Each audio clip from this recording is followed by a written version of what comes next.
I forgot to ask him to be added to the agenda, but Dr. Ault has agreed to come and share with us about a quarterly update from the school district, and can we start with him? Yeah, that's fine.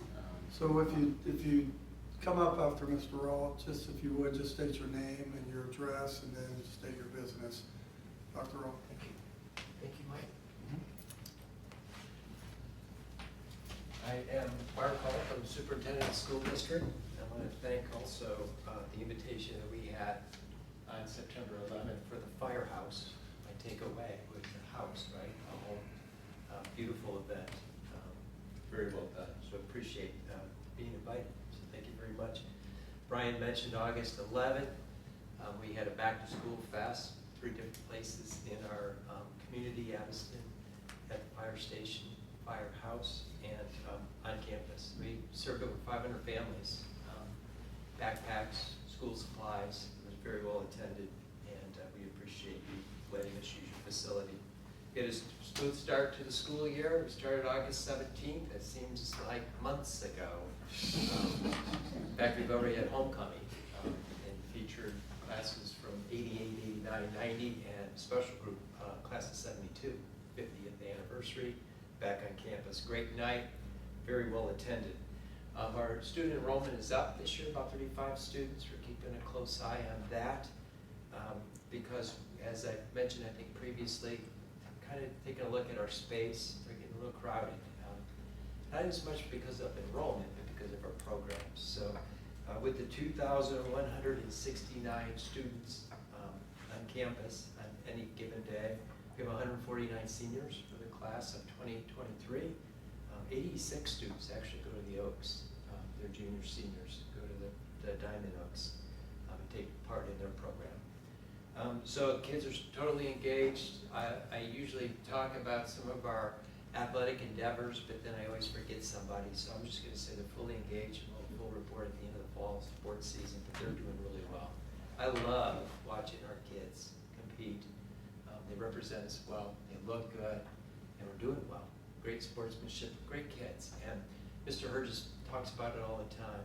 You know, they're student athletes, and the GPA and their grades are all part of the process. So lifelong skills they learn when they participate. So we keep a close eye on student engagement, and maybe not just the football team, but who's in the marching band, who's in the theater, and a lot of our clubs that we offer. When kids are engaged, they do better academically, their behavior is better, their attendance is better. We just had a big event Saturday night, the band premiere, 14 to 15 bands from Indiana, Kentucky, and Ohio on our campus. They love coming to our facility, and they do friendly competition throughout the day. We had a Citizens Advisory Network meeting.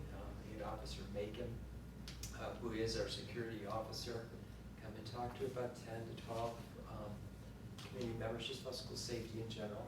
Can't get too specific about the details of what we do, but we do feel blessed to have the fire department and Hamilton County Sheriff right there working with us cooperatively.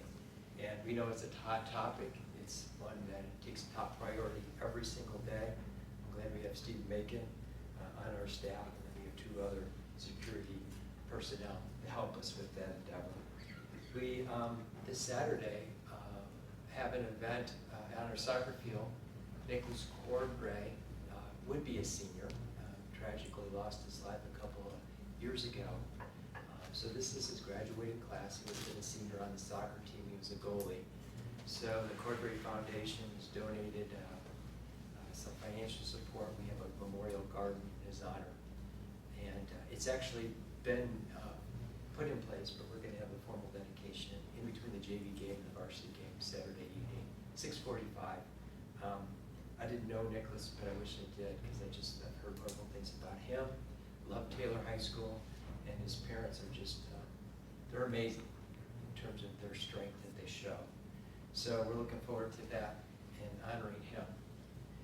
Finance Building Committee, we've kind of resurrected. We've had one meeting, we have another one October 5th. If you're interested, let me know. We're looking to kind of expand that group. Yes, we're looking at school finance.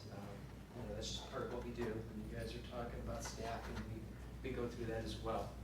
And then building back to that space issue and how can we best utilize it and what do we need. So that meets on October 5th at 6 o'clock at CT Young. And again, always looking for people that are interested and would like to participate.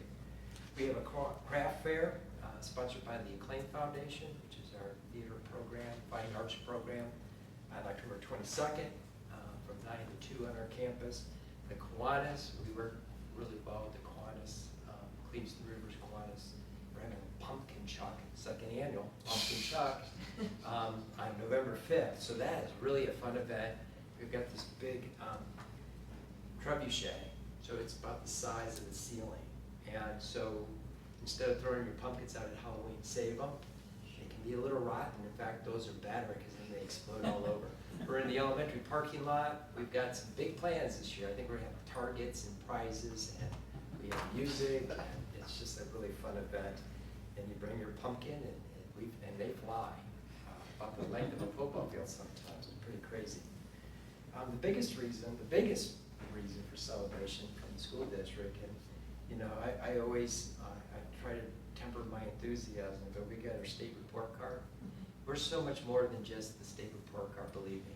Components. We talk about our vision, mission, successful students, talented teachers, efficient operations, and a positive climate.